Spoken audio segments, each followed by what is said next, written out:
Tatlong money lesson na kailangan mo sa 2026. Number 1, emergency ng iba, hindi lagi emergency mo. Kasi mahirap sabihin pero kailangan mong marinig.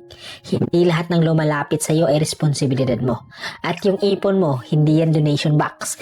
Hindi yan pambayad sa mali ng iba. Pinaghirapan mo yan galing sa puyat, pagtitiis at mga lakad na tinanggihan mo. Gamitin mo lang para sa totoong emergency, yung sayo.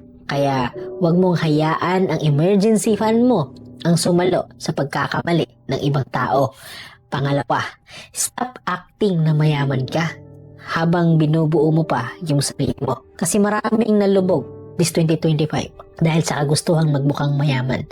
Pero ngayon to 2026, huwag kang magpa-pressure. Hindi mo kasi kailangan ng bagong phone, bagong sapatos, bagong lifestyle kung hindi pa kaya ng bulsa. Build quietly, upgrade slowly, save consistently. Kasi mas nakakahiya ang utang kaysa pagiging simple. At pangatlo, your future family needs stability, hindi excuses. Sa totoo lang, ang pinagsusumikapan mo ngayon ay hindi lang para sa'yo. Para sa magiging pamilya mo, balang araw.